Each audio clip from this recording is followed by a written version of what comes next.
Everyone, my name is Sharnae Sanders. I serve as the program manager at COACT Detroit. We're so delighted to have you for session 3 of the cross-sector collaboration series. And so again, excited to welcome Sally back to explore this exciting topic and to have some really exciting conversations and engaging with each other. You will be placed in new groups this time. Ideally, that is the plan. So I'm going to be working on putting you out in some breakout rooms shortly. But right now, I will pass it over. I invite all of those who are able, if you are interested and comfortable, please feel free to turn on your camera if you would like to engage with us in that way. If right now you would like to keep their camera off, that is fine, but we definitely encourage if you're able to turn your camera on or at least have it on during the breakout rooms. But at this moment, I'll pass it over to you, Sally. Thanks, Shannon. I just want to hone in on that camera thing because it's a tricky thing, right? We're all super zoomed out. And now there's there's a lot of talk around on LinkedIn and everything else about shouldn't have to have your camera on. However, I just want to say as the presenter, how hard it is when no one has their camera on because you're trying to energize. Like I tried to share with you all a photo. I'm broadcasting from a hotel room, which is like its own challenge. And I like to stand because I need to have energy because it's so hard to impart energy online, right? So you want to help people understand hard things by having more energy. So I've built this tower, which is very precarious here in the hotel room, which is pretty funny. What was I going to say? Yeah, but if it's just like I do a lot of stuff with Sony Corporation, right? And they don't even have faces. It's just numbers, not even names. It's really hard to like see what people are thinking. And like, if you can see people distracted, it's good because then you go, okay, it's not resonating. I can change it on the fly. So I massively appreciate the cameras on just want to make sure that it's hitting. And, if it's not hitting, I don't even mind if you just go like, stop for a second. I don't mind because it's great feedback. Okay, right. So before we begin, you're in new groups. A lot of you said you were ready for meeting more people in this. And of course, the big picture intent of this whole series by COACT is idea sharing, cross-pollination, finding unexpected partnerships that could deliver greater impact. And I'm very, very honored to be a part of it and love working with you all. And so without further ado, I'm going to hit the slides and we're going to meet our people. So here we go. All right. Okay, we are on week 3. And thanks also to all of you who are on the LinkedIn group. No one's kind of writing anything except me. I know Sharnae wrote some stuff. Nevertheless, it's still great to see everybody on it. And I'm going to keep popping things up there just as I think of stuff that might be relevant.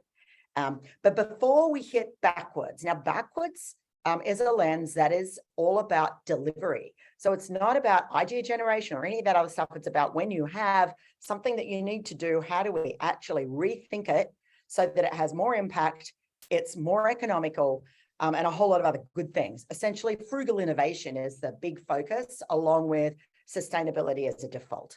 So that we're about to second, but first,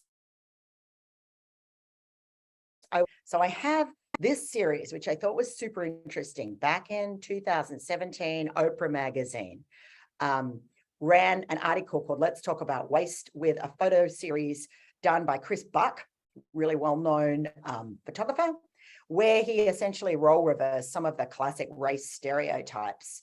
You might all be familiar with this, you might not, but it's a really interesting one. And then what I think is interesting, if we're thinking about sideways thinking, bias, unintentional impact, and really trying to take in a variety of perspectives when we do things, following this campaign, which got a huge amount of publicity and got a lot of talking, which was fantastic, which was the intent, right? It was called Let's Talk About Race. It became Let's Talk About Race.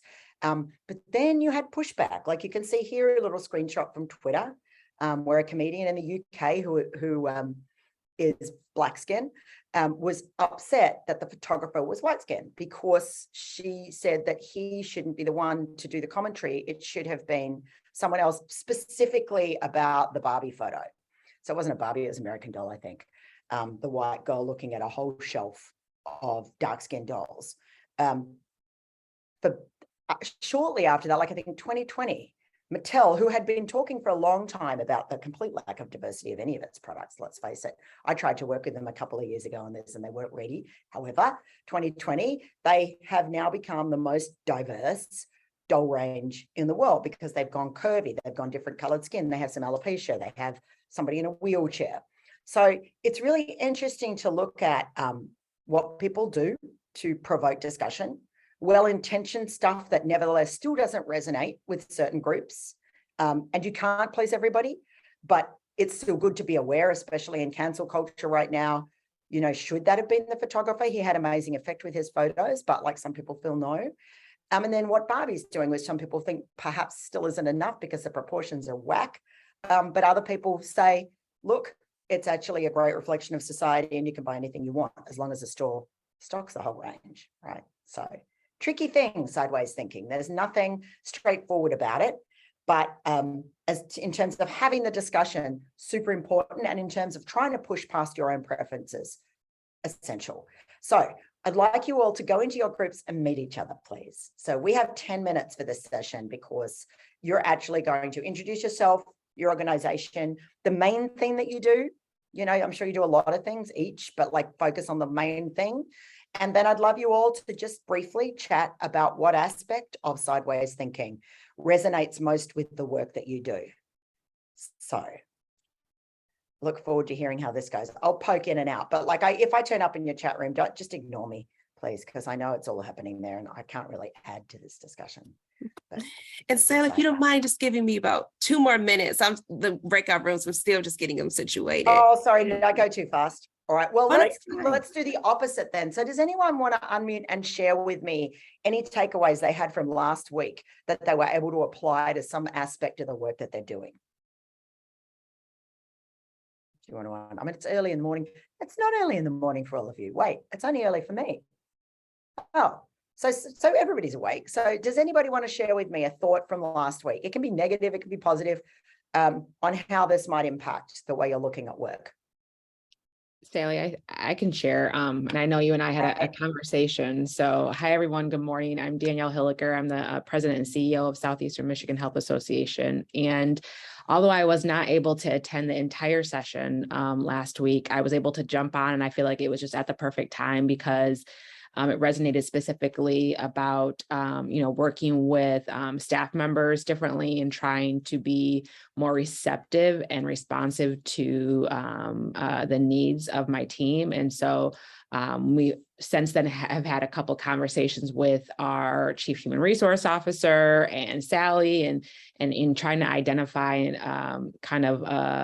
a way to go through this process of change management and be inclusive of all the voices in the room. And so I was really appreciative of that and just that 30 minutes or so that I was able to jump on. Thanks for that. And actually we discussed, and I owe you a proposal, which you're getting later on today.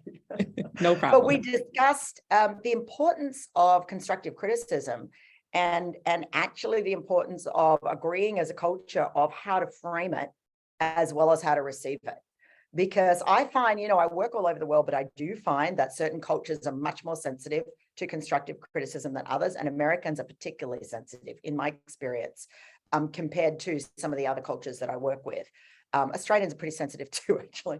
But so it's really interesting to think about how do you want to frame that so that everybody knows that when you speak in this way and you deliver in this way, it's professional constructive criticism, which is incredibly useful. It's not personal. And it's an interesting one to even think about that. Anyone else got any feedback? Thank you for that. Anyone else got feedback from last week?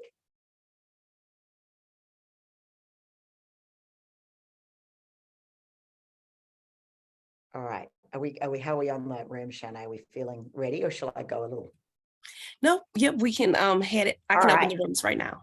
Sweet. Okay, so you're going to head into the rooms, meet each other, have a little schmoo on thinking sideways and what it could be for the work that you're doing, and mainly meet each other. So find out about your group before we go in and do some really hard work today. Thank you. Thanks, Shanna. Thank you. Okay, everybody should be seeing the open rooms tab now. If you have any problems getting into your room, please let me know.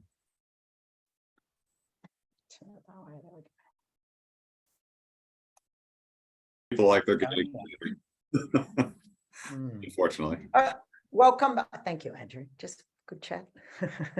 Welcome everybody back. Welcome back. Welcome to my hotel room in Palo Alto, where I'm broadcasting in this weird, with a stack made of 2 tables and a chair. All right. So how did we go? Does anyone have any interesting insight from their rooms that they want to share with me before I move on? Did you hear anything that you just went, ha, amazing?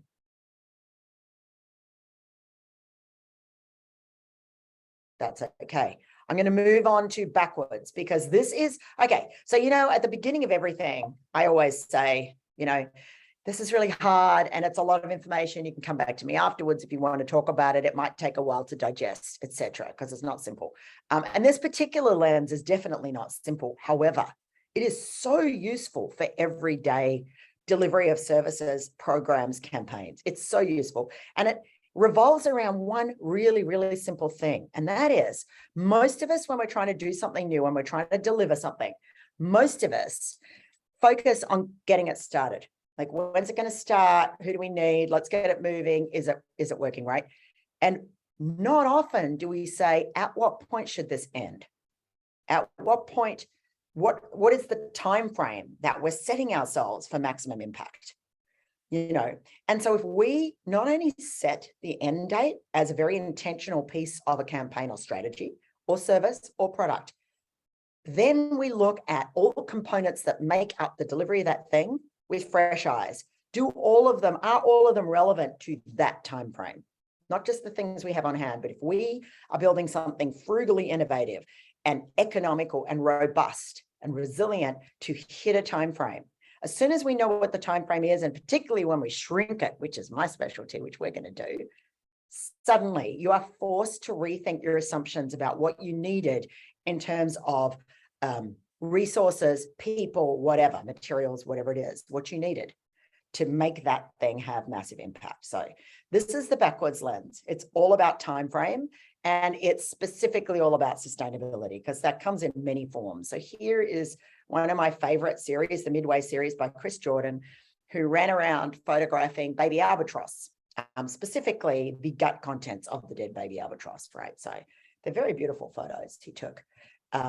And here is the breakdown of that baby albatross photo. So you have a baby albatross, a Laysan albatross. It will live no longer in the wild than, let's say, 65 years. And it has ingested plastic that, as David de Rothschild, the explorer, who personally I don't particularly like, but said one interesting thing, and that is this. He's all about cleaning up the plastic in the ocean, he says. He says plastic should be treated like a diamond because it lasts almost as long. So the thing about plastic is it simply disintegrates into smaller and smaller pieces. It never disappears. So when people talk about the great garbage patch in the ocean, what they're talking about is actually hundreds of feet layers of confetti. As the plastic degrades, it merely becomes smaller and smaller pieces that float at different levels and densities. It never disappears. It's not big pieces, like there are pieces on the surface, but as the sun causes it to disintegrate, all it does is become plastic confetti and gets into the guts of different types of animals and species, depending on how small it gets. So if you look at the imbalance of that baby albatross eating plastic, it helps you understand the premise behind thinking backwards lens. And this is that we need to balance what goes in and the functions with the end result time frame. And if we can make all of those pieces balance within a time frame, we have a frugally innovative thing, which is really exciting. So now, Shanae, I can't read the chat. So if anything comes up in the chat that requires me to stop, would you just give me a little heads up? That'd be great. Thanks, mate. Okay, so what we have to do is whatever the product, the service, the campaign, it's great for campaigns, is we need to pull it apart into its essential pieces and reconsider each piece of those across time frame. So I've developed a worksheet for this. We'll get to that in a second, but I'm just going to give you a little bit of background for those who are not fully steeped in sustainability. And we all should be, right? It should be a default to everything. And as I think we discussed in week 1, when you talk about fear in the world right now, mistrust in the world, the number one fear in the world right now is job security. The number 2 fear in the world right now is climate security. So this whole rethink of everything you do, whether it's a strategy and it's a life cycle that's about human behavior and continuing customers to churn over and remain in your system, or whether it's about product where you get more people into houses, to your point, Andrew, or whether we feed more people or we lift more people off the poverty line, whatever it is, what is the cycle? How does it end? And how does it continue to perpetuate if that's what we're looking for? So life cycle analysis is a thing that many product companies do. It should be mandatory for everybody, really, because it's a simple understanding of the resources required to create whatever it is you have and what happens to that at the end of the day. So, you know, in Detroit, I used to be a car person. I was in Detroit a lot for the car show, which I loved, and I'm very sad it's not on anymore. You know, there was a lot of talk about end of life for cars and specifically fluff, which is a brilliant PR move where the really toxic bits of the car that when it's all degrading, sit there and bioaccumulate in the environment and you can't really do anything with them.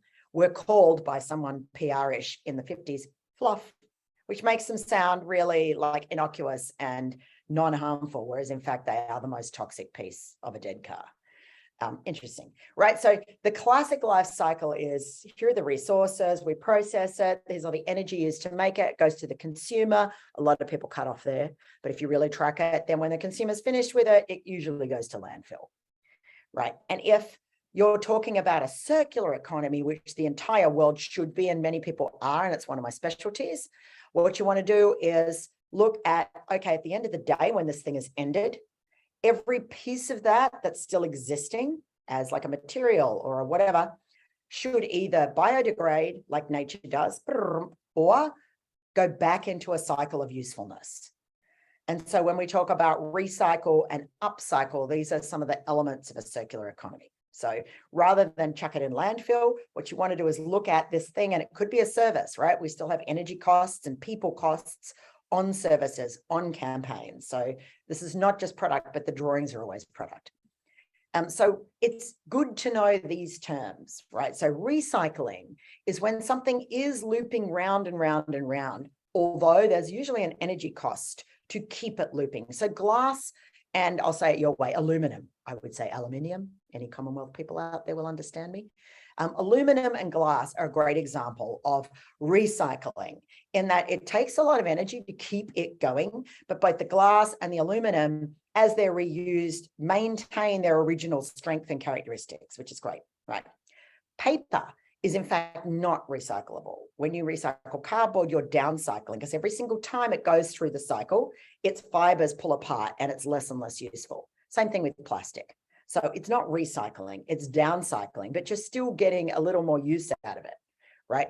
And then there's the golden egg, which is upcycling. So upcycling is when you take something that is kind of useful here, and in its second life, its second use, it's even more useful.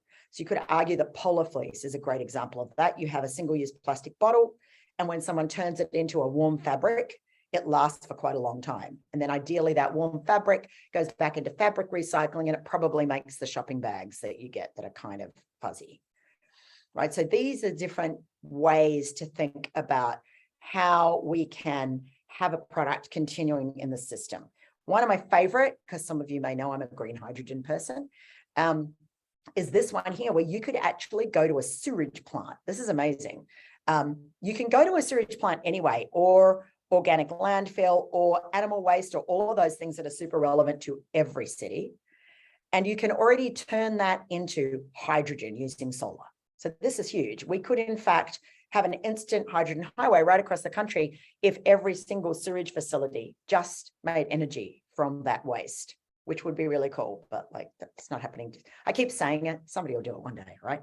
But here, if you inject iron ore into the process, then you actually create not only hydrogen, so that's already upcycling from waste to hydrogen, but you also get synthetic graphite, which is hugely valuable. So this is just a little techo example for the techie nerds out there in the mechanical engineers, that, you know, this idea of upcycling can come with all sorts of interesting opportunity. So we probably see more often than anything else, the concept of second life in terms of packaging. You see cardboard's embedded with seeds, you see different types of cardboards used for packaging that are kind of recyclable, and that's interesting if we're talking product. But this, in terms of changing a mindset on rethinking the way we do an everyday thing, is one of my favorite examples. And this is old now. I've had this for 10 years. Tomorrow Machine. two girls, one is Dutch, one is French, rethinking packaging. And this premise could apply to anything, right? If the milk lasts a week, why does the container last for years? So this that you're looking at here is single serve olive oil. So olive oil comes in a really heavy bottle that is tinted because you can't let it oxidize or it loses all its benefits, like many essential oils and liquids, tea tree, all this other stuff, right? So as a consequence, it's expensive to ship. So it uses a lot of energy to ship. It uses an expensive energy to hold it, which is glass.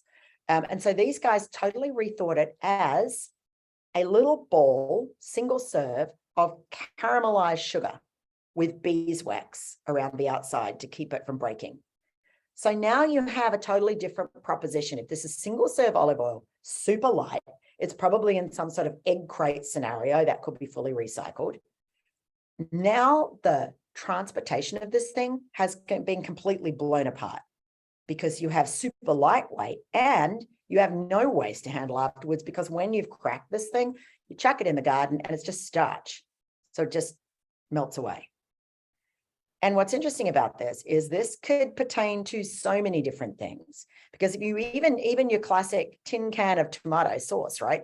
If you have a tin of tomatoes, it's not just the metal of the tin, it's then coated with an internal coating that more likely than not has BPAs, has bioaccumulating nasties in it in order to be food grade. And so you have all these layers of material between you and food that don't break down. So I just wanted to pop this in. I know we're not mostly product people, but it's easier to think about things when you think about physical products. So this is the idea of rethinking everything we do, because at every step of the way, there's an energy cost, or there's a landfill cost, or there's a chemical cost or a material cost.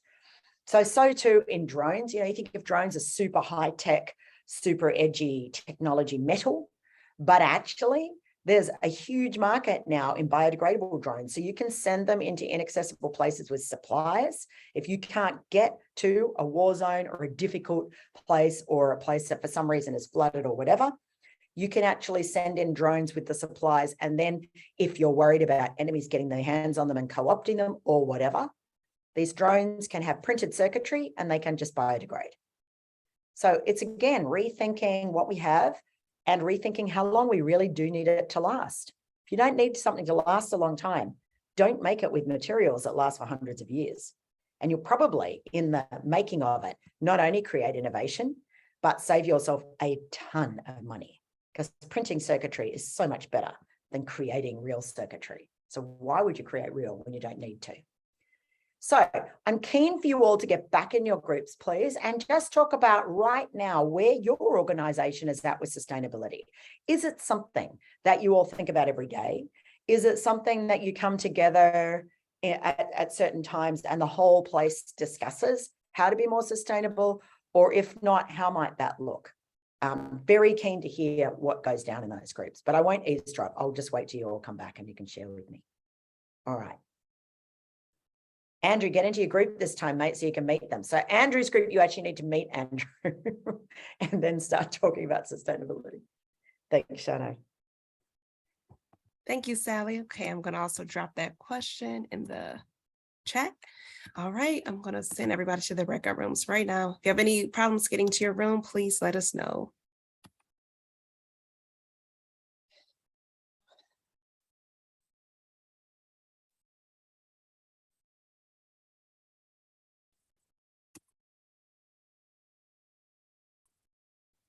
Back. Are we back? Are we all back? Yes. Yes. Okay, what did we get? What interesting thing did we hear that might be a really interesting initiative or a thought on the fly? Just unmute and just tell me a story or two before we get cracking on the tool.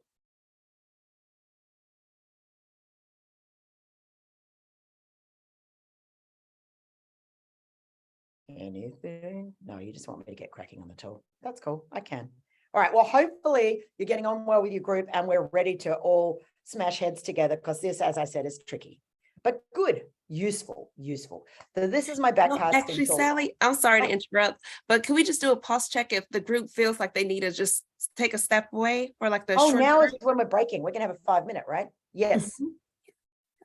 Okay, let's do it. I'll get back to that. Just leave it here. Perfect. Okay. Does everyone need, you've got, should we call it 4 minutes? We'll make it 4 minutes because I just took a minute of talking. All right. So you've got 4 minutes to do your quick break, get your coffee, have a drink, think about whether you should have an aluminium drink bottle instead of a plastic. I don't know. And then I'll see you back in a second to learn the backcasting tool, which will be what time, Shanae? That will be, if we do 4 minutes for 11:52. 11:52. See you all then. Eastern. Thank you. Thank you, Sally. All right. Turn this off. I'll just leave it there. I'll just leave mine there. Okay.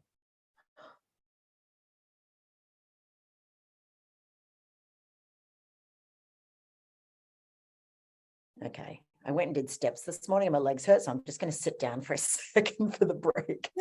No problem.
What a lovely sit down that was. Oh, yeah. All right. And if people can start coming back, if you'd like to turn your camera on or give us a thumbs up to let us know that you're back, we will appreciate it. And I'll also resume the recording. Chat. And thank you for the thumbs up. See in the chat. Oh, goody, look. Whenever you're ready, Sally, we've got some people that are back now. All right, fantastic. Hang on, put this back on. All right, so we're ready to go. Backcasting tool. So this is not, if you've heard about backcasting before, this is different in that I made it up. So, but I'm calling it backcasting because that's what we're doing. And here's what we're doing. So when we talk about backcasting, it's in the context of forecasting is what do we think is going to happen in the future? Scenarios are another way where we go, it could be this, it could be that, it could be that. What are some storylines that we could explore around scenarios, which a lot of people are using in this kind of accelerating change future, like scenarios kind of work. Backcasting is, you know, what do we want? How do we want it to end? Here's what we have now, and here's what we're going to put into it. And like, what does this complete piece look like? So it kind of looks like this. We start with saying, how do we want this to end in 10 years' time, in 2 years' time? What were we thinking? And usually the answer is, oh, yeah, we weren't thinking because we're busy trying to get this up. What do we need to make this happen? But if we pause for a second and see when do we need this to end? If we want to have maximum impact in this group of people we're trying to affect, when would we want that to end? Usually you don't know. So then we put an ending on it. If we want that to end in 5 years, we're going to have to do some pretty radical stuff up front. If we want that to end with maximum impact in 2 years, our approach is going to be totally different. And I'll give you an example of how this works. So I was running a conference in Miami and I had the head of marketing for Fitbit, which is that little thing you wear that does heart rate and stuff, for Latin America. It was a Latin American conference. And so he said, you know, what we really want to do is double the penetration of Fitbit in the Brazilian market. That's a gazillion people. That's a lot of people, right? And so I said, oh, how long are you giving yourself for that? And he goes, oh, look, honestly, I don't know, like maybe 15 years, like, I don't know. And I said, okay, what would happen if you said, we've got to double our number in Brazil in 5 years? And he went, that's impossible. Like, that's impossible because we in fact can't make enough Fitbits in time, right? And keep our current market going to have that number of Fitbits available for Brazil. And I said, but that's the point. See, this is now going to force you into a different type of thinking. So you have a hard stop of 5 years to double your Brazilian penetration of this product. And you already know that you can't make enough. So immediately you're like, but I need them. So where do I look? I look for the old Fitbits from perhaps more developed markets where people are upgrading. Do I offer like a subsidized upgrade scheme? Do I give people a discount if they send in their old Fitbit? Because then I can refurb them and perhaps then I could give them out or almost give them out to school kids in Brazil where there is an obesity issue. Do I then tackle for massive impact and huge championing of my product? Do I do a massive giveaway to a certain age of kid in areas of Brazil so that they can address fitness and personal nutrition and health, and I can satisfy my numbers in a really small period of time, right? And he took this back to his team because he said, that would actually achieve so many things that we want to achieve that we haven't actually written down to do with this specific outcome, right? So if you put a really hard ending that is very immediate, usually it goes to, is there something we can do with education to change people's perspective immediately? Can we have the kids talk to their mums and dads? Like, is there a generational interaction that will help us get our impact? What is it? So by playing with the time frame of delivery and impact, you actually are forced to rethink some really fundamental assumptions about how you get a job done. And I've developed a kind of a worksheet that we do that with. So at the beginning of this talk, I talked about how we have to take everything apart. Specifically, here's what we need to do.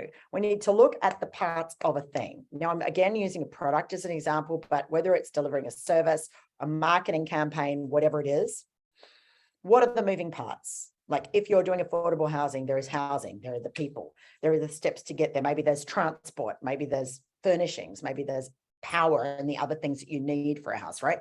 What are the materials of each of these things? How long does each of those things stay useful before it runs out of use, right? If it's a part, if it's a material, if it's a service, if it's a system, like what is our built-in obsolescence, right? How long does it last versus being useful? A broken toilet, for example, is of no use to anybody, yet it is still there, right? And then who else might we need to make this work and how long might we need them for or it for? So it's all these things that, again, it's a bit like negative space in the first week. It's thinking about the time frame of usefulness and then the time frame of actual existence. And how can we bring them together so that we don't have this waste that's built into pretty much everything? And here's a great example, like just in terms of time frame of usefulness, cost, and all these other pieces. Here is this incredible cardboard bike made of recycled cardboard and recycled tires. I don't have this guy's name in front of me, but it was a brilliant invention, a man out of India, and it could carry 220 pounds. And this would absolutely revolutionize transport in India and in Africa because it was so affordable. He could make it for, let me think. Anyway, it wasn't very expensive when he made it in his factory, right? So he gets a bunch of big names on board, the CEO of Timberland, a whole lot of other people, they fund it, it's exciting. They work out that they're going to sell advertising on the side of this bike. Well, that's the number one issue because most of the places that need the bike aren't buying those products, but We'll leave that, right? Then they decide they need to make it at the source. So instead of making it at this guy's factory already set up, they're going to send it out to various places in Africa. And before you know it, this bike is now costing $120 to make. Okay, nobody wants a cardboard bike for $120. And so it is an obsolete product that you don't see anywhere. And so this is where we look at, like, how long does it last? What are the costs? What are the inputs? And does this all stack up at the end of the day with our ultimate goal of effect and impact? In this case, no, it's sustainable, but it's in fact not. It's kind of a whim or a fancy because it's not accessible to the people who actually it was designed for. Interesting. All right, so here is my sheet, and Shanae's got a link to it in the chat. If you want to kind of have it in front of you on another screen, if you have the luxury of another screen, I don't, or you want to have it open on your phone. Essentially, to break it down, here's how we go. We list our resources, so our hard elements, and then our functions. So whether a resource is a person, maybe you need a PR person, right? And then in the function, that PR person might be get the word out to these specific people. Or you might need an office to run things from. And then the function of that office is to serve you for 8 hours a day, right? So when we start looking at what we need and the functions, and then, so that's on the down column 1, we extrapolate out on how long do we need it for? How long is it useful for? Right? How long is the lease on the office? Did we need it for that long? Do we need it in the off hours? Could we sublease it to someone who works at night with a call center? I don't know. You know, so we want to really think hard about each of the pieces, how long we need them, how long they last. Now I'm going to run through an example that everybody's familiar with because I'm assuming everyone has a smartphone. Usually if you have a computer, you've got a smartphone. All right. So I actually did this at my dinner last night when people were saying, what does circular mean? I'm like, let's talk about a smartphone. So here is, I have an iPhone. Some of you might be Android. My sister's Android. I don't understand, but that's okay.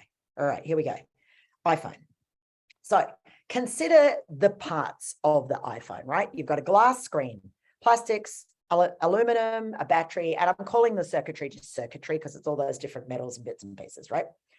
Now, if we look at how long those things might last, most people would suggest that the glass screen is going to crack in about a year, but maybe it'll last up to 5 years in all sorts of crackle, right? Maybe. The plastics, as we've already established, are going to last for 450 years or more, even if they're recycled, which bizarrely, they're not, like they should be, right? The aluminum is going to last just as long.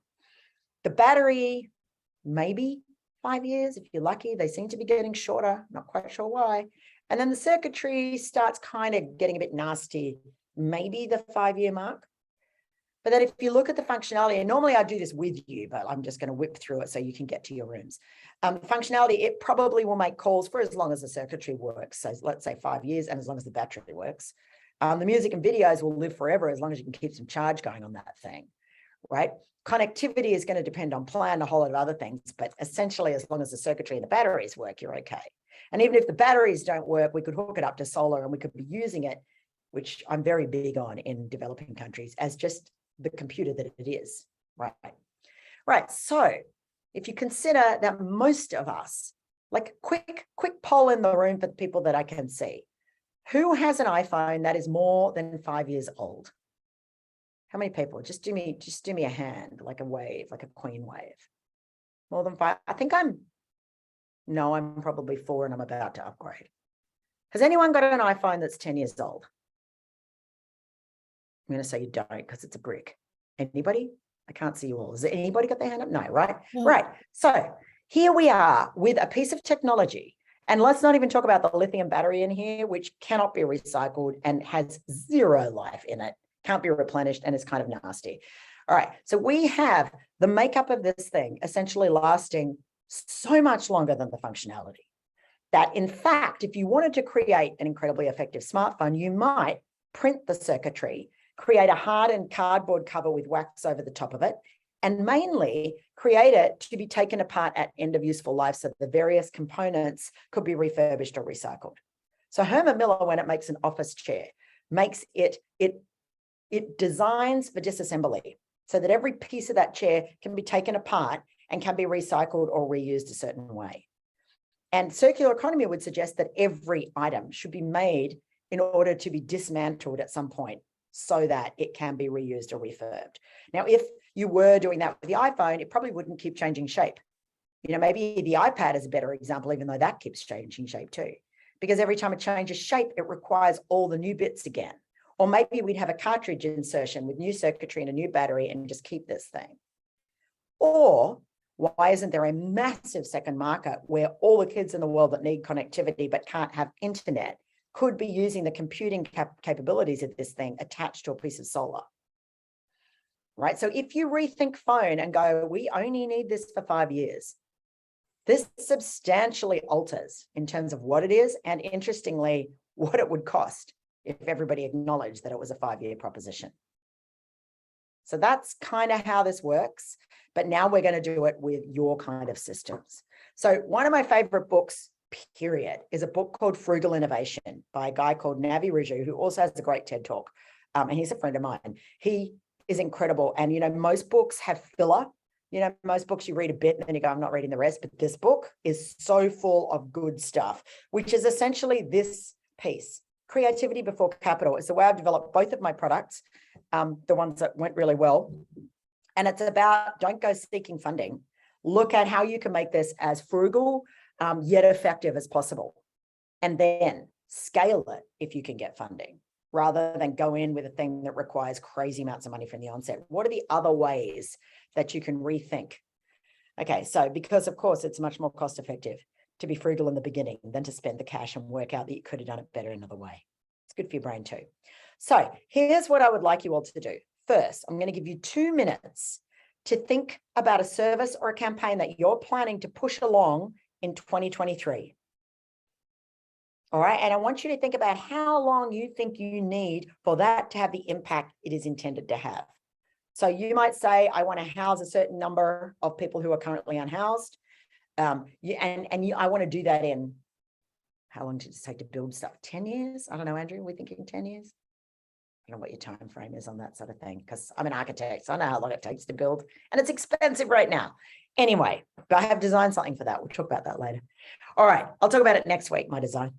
All right, so I want you all separately to think of service or a campaign you're about to launch. So you're really thinking about how you're going to do it right now. How long were you thinking you would need for that to have its maximum effect? And I want a time frame. 2 minutes. It's already started. So 1.5 minutes. I'm timing it, Shana, don't worry. Got it here. Put on my little timer here. So 1.5 minutes. Have a think.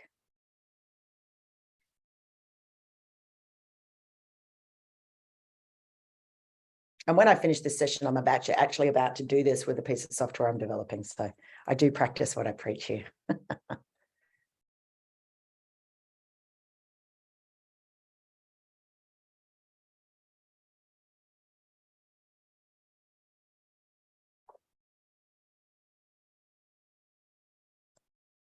Do this for a sec so I can go to the chat.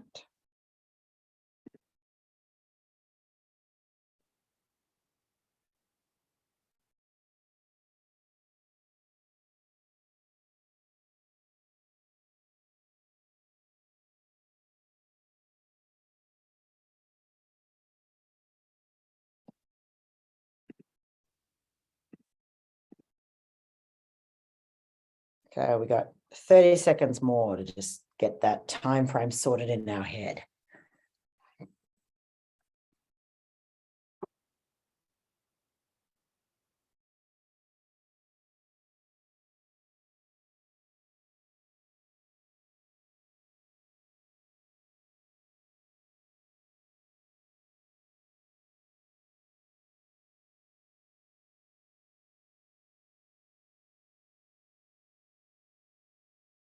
All right.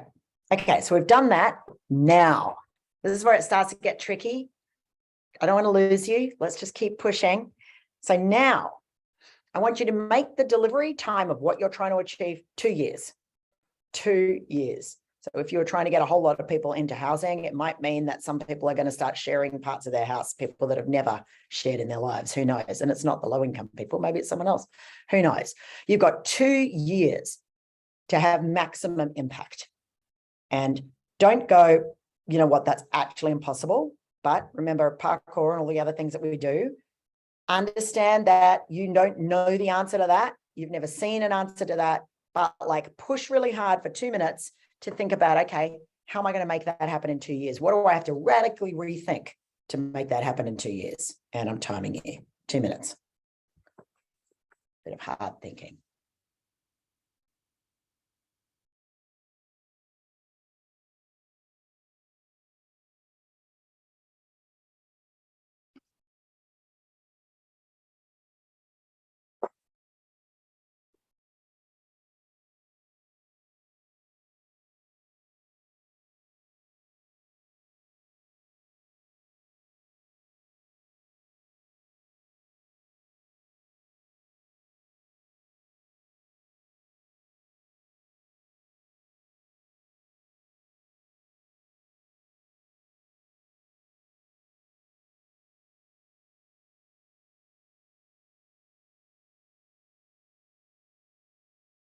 Okay, got 1 more minute.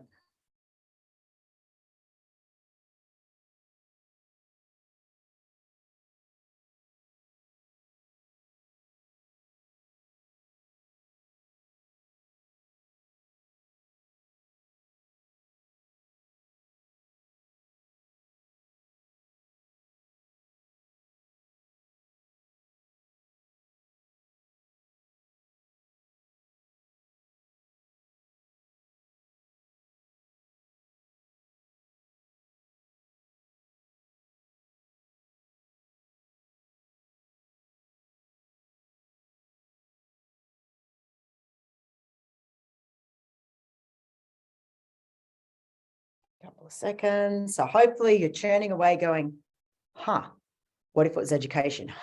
What if it was intergenerational? What campaign do I need? Whose money do I need? So much thinking. All right, let's stop. Now, here's the deal. We are going to go into our groups, but listen up. Here's the deal. We are not all going to share the thing we're thinking about. What I need is one random person from each group to just come forward with the service and system that they're going to deliver, because we don't have time to run through each of them, or you'll be here all morning, and that's cool. You could do that on the LinkedIn group, but for now, and if anyone needs help with one of these, stick it on the LinkedIn group and I'll do a work through, because that'd be fun. Meanwhile, jump in your groups, just one person, just point at one person, you're the one, share out what it is you're trying to do in a 2-year period. Now, if randomly you were going to deliver it in 2 years, which is not the usual, then make it 1 year, okay? But generally you weren't going to do it in 2 years. So let's go with 2 years. And as a group, I want you to work through what are the key components? What are you going to change to make this thing fully impactful in 2 years? And make sure that all of those resources and functions are done in 2 years. So you're not going to be able to train someone up for this, right? 2 years is too short. You're going to have to find what you need. You might have to have a very aggressive public campaign. Don't know what it is, but you guys will know. So into the breakout room, we got 15 minutes for some power thinking. Fly and be free. I'm very excited. I might have to drop into the group. Just ignore me. So thank you, Sally. And I'll also drop this in the chat, the prompts to work through. Okay, I'll open up breakout rooms right now.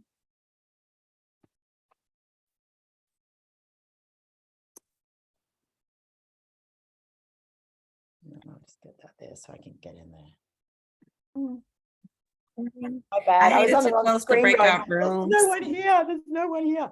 All right. How did we go on those discussions? Because I know time is up, but I dropped in on a couple that were really, really good. Just bear in mind right now, anyone making, for instance, water purification, that the whole of the East Coast, Florida, all down that coast are suddenly in drastic need of water purification. And this isn't going to change. Costa Rica is in need of purification. So if you were ever going to ramp up production with a bunch of government grants to create something that's made in Detroit, this is your moment to bypass all that stuff and do it. And that's really exciting. So if you want to talk to me about that, I'm happy to help if you need, because I'm a water person. My other hustle business is rainwater and grey water. And I'm looking at what's going on and thinking about the water purification aspects and how horrific it must be. So that's that. But I just want to thank you all for intense conversations, because there was some really good stuff going on there. I don't think I need to share my screen. I'm putting it up, but like, I don't honestly think there's anything useful. You'll get these slides, and here are the basics that you need to check in with. And you'll see that. So you don't really need me to talk to that now. So I'm just going to shut that and say once more, thank you to COACT, and thank you everyone that shows up. Whether you're new this week, whether you've been with me since the beginning, I appreciate you giving me a full 90 minutes of your time for some hard thinking. And every time I drop in these rooms, I'm reminded of the interesting and impactful work you're doing. And even more so, appreciate you sharing your time with me. And I hope this is useful. If you need me to explain anything or help you with any particular backcasting scenario, hit me up on the LinkedIn group. And I will see you all next week for resilience. Thank you, Shanae. Thank you, Kyla. Thank you, COACT. And have a great day, everybody. Thank you. Have a great one, everyone.